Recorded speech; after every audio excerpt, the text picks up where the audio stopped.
ذکر و تلاوت میں جمائی آئے تو کیا کریں؟ قرآن پاک کی کوئی آیت پڑھتے وقت یا ذکر اذکار کرنے سے بہت سخت اور بار بار جمائی آتی ہے تو کیا اس کا کوئی حل ہے؟ طارق صاحب اسلام آباد سے. آ رہی ہے تو ہاں کر لیں اور منہ پہ ہاتھ رکھ لیں، بس زیادہ آوازیں نہ نکالیں، بے ادبی کی بات ہے. اور کوئی حل نہیں ہے بھائی، ڈاکٹر سے پوچھیں، وہ بتائے گا آپ کو. گرافک ڈیزائننگ کا کام کرنا کیسا ہے؟ اچھا یہ مسئلہ پہلے جمائی والا پوچھا تھا طارق صاحب نے اسلام آباد سے.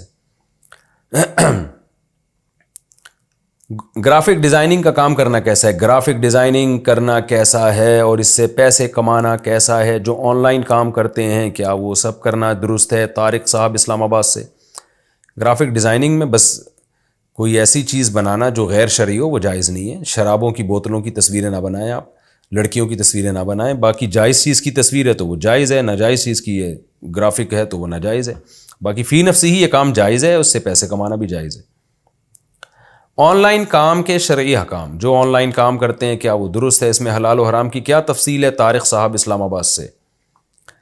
دیکھیں آن لائن کام کرنا درست ہے، لیکن اس میں اب آپ نے بہت ہی وسیع سوال پوچھ لیا ہے، اس میں تو پورا لیکچر دیا جا سکتا ہے. آپ اسپیسیفک کچھ پوچھ لیتے نا کہ یہ طریقہ جائز ہے یا نہیں، تو میرے لیے جواب آسان ہوتا.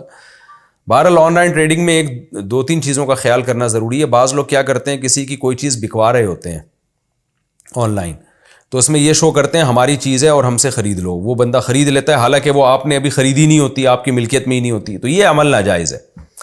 یا تو آپ دو پارٹیوں کے درمیان کمیشن ایجنٹ بنے کہ میں آپ فلاں کی چیز فلاں کو بکوا رہا ہوں اور میں اس میں اتنا کمیشن رکھوں گا. یا آپ سامنے والے کسٹمر سے یہ کہیں کہ یہ پروڈکٹ ہے، یہ تمہیں میں بیچوں گا اتنے کی. بیچ نہیں رہا، بیچوں گا، بتاؤ تمہیں قبول ہے؟ اگر قبول ہے تو میں تمہیں جو ہے نا وہ کہیں سے بھی پرچیز کر کے بیچ دوں گا، میں تمہیں اتنے کی دوں گا، کہیں سے بھی لا کے دوں میں، بس یہ میرا ہیڈیک ہے. پھر وہ اوکے کر دے تو آپ وہ چیز مارکیٹ سے اٹھائیں اور اپنے قبضے میں لیں. قبضے کا مطلب یا تو خود اپنے قبضے میں لیں یا اپنا کوئی نمائندہ بھیجیں، وہ اپنے قبضے میں لائے گا. تو اس کا آپ کا جب قبضہ ہو جائے گا پھر آپ اس کو بولیں ہاں بھائی خریدنی ہے تو یہ لو جی میں آپ کے گھر میں پہنچا رہا ہوں. یہ اس طرح سے تو جائز ہے. یہ دو طریقے ہیں آن لائن خرید و فروخت کے، ان میں سے کسی کو اختیار کر سکتے ہیں. باقی اسپیسیفک کوئی خاص چیز پوچھنی ہے تو اس کے بارے میں پوچھیں تو میں بتاؤں گا.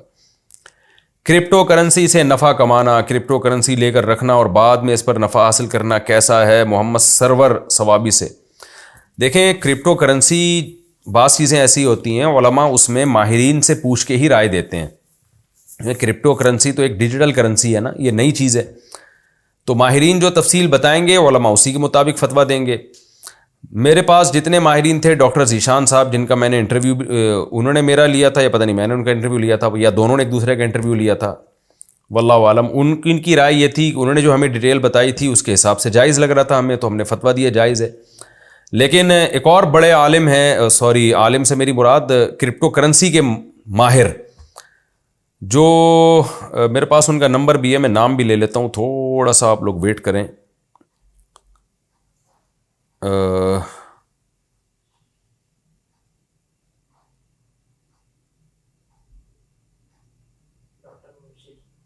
ڈاکٹر ہاں مبشر، ڈاکٹر مبشر صاحب ہوتے ہیں، یہ ہیں یورپ میں، شاید اٹلی میں تھے، جرمنی میں، مجھے ابھی یاد نہیں، میری ان سے بہت ڈیٹیل سے بات ہوئی تھی. ڈاکٹر مبشر حسین رحمانی، ان سے کافی ڈیٹیل میں میری بات ہوئی ہے. ان کو یہ خود ڈاکٹر ہیں، کرپٹو کرنسی کے بہت ماہر ہیں. ان کا کہنا یہ تھا کہ یہ جائز نہیں ہے، یعنی جو ان کی رائے تھی نا، ظاہر ہے جائز ناجائز کا فیصلہ تو مفتیان کرام ہی کریں گے، لیکن جو یہ ڈیٹیل بتا رہے تھے اس کے حساب سے کرپٹو کرنسی کا جواز نہیں بنتا. تو اب چونکہ ماہرین ہی کی رائے میں اختلاف ہے تو اس لیے میں نے اپنے پرانے فتوے سے رجوع کیا. ان سے جب میری بات چیت ہوئی، ان کے پوری ڈیٹیل ہے، فیس بک پہ بھی آپ کو مل جائے گی، اور ہو سکا تو ہم اس کا لنک بھی شیئر کر دیں گے. تو اس لیے میں نے پھر اس میں توقف کر لیا ہے. بھائی جو میں نے جواز کا فتویٰ دیا تھا میں اس سے رجوع کرتا ہوں، میں ناجائز نہیں کہہ رہا، کیونکہ ایسا نہ ہو کہ کل پھر کوئی ڈاکٹر صاحب کہیں کہ یہ اس کی ڈیٹیل ہی بدل دیں. مفتی کے سامنے جو دو تفصیل آئے گی، مفتی اس تفصیل کے مطابق جواب دے گا نا. اب ایک ڈاکٹر الگ تفصیل بتا رہے ہیں، دوسرے ڈاکٹر الگ ڈیٹیل بتا رہے ہیں، تو پھر مفتی بیچارہ کنفیوز ہو رہا ہے. تو اس میں مفتی صاحب کا قصور نہیں ہے، یہ قصور یہ اس جو معلومات ہمیں مل رہی ہیں ان معلومات میں ٹکرا ہوا ہے. اس کی مثال ایسے ہے جیسے کوئی میڈیسن ہو. اب لوگ ہم سے اس میڈیسن کے بارے میں پوچھ رہے ہیں کہ یہ دوا حلال ہے یا حرام. تو میں ڈاکٹروں سے پوچھوں گا نا کہ ڈاکٹر صاحب اس کے اجزاء بتائیں. اب ایک ڈاکٹر کچھ اور بتا رہا ہے, وہ بتا رہا ہے اس میں سور کی چربی شامل ہے, وہ بتا رہا ہے اس میں فلاں فلاں حرام اجزاء شامل ہیں, دوسرا ڈاکٹر کہہ رہا ہے کہ نہیں اس میں سور کی چربی نہیں ہے. تو مفتی تو کنفیوز ہو جائے گا, وہ کہے گا بھائی ڈاکٹروں کی رائے میں اختلاف ہے کہ اس میں ہے کیا. تو جب ڈاکٹروں کی رائے میں اختلاف ہے تو ہم یہی کہیں گے بھائی ہمیں نہیں پتہ اس کے بارے میں. تو اس لیے ماہرین علماء بھی اس بارے میں زیادہ تر نے توقف کیا ہوا ہے, کیونکہ خود جو ماہرین ہیں, جو کرپٹو کرنسی کے ماہرین ہیں, انہی کی رائے میں اختلاف ہو رہا ہے. تو اس لیے جب سے ڈاکٹر مبشر رحمانی صاحب سے میرا رابطہ ہوا ہے, وہ اس فیلڈ کے ماہر ہیں, تو اس لیے میں نے توقف کر لیا بھائی جب تک کوئی چیز نکھر کے سامنے نہیں آئے گی 100% کرپٹو کرنسی کے بارے میں, اس وقت تک ہم توقف کریں گے. جامع الرشید میں بھی جو جامع الرشید کا آفیشیل فتویٰ ہے, دارالعلوم کرنگی کا جو آفیشیل فتویٰ ہے وہ بھی یہی ہے.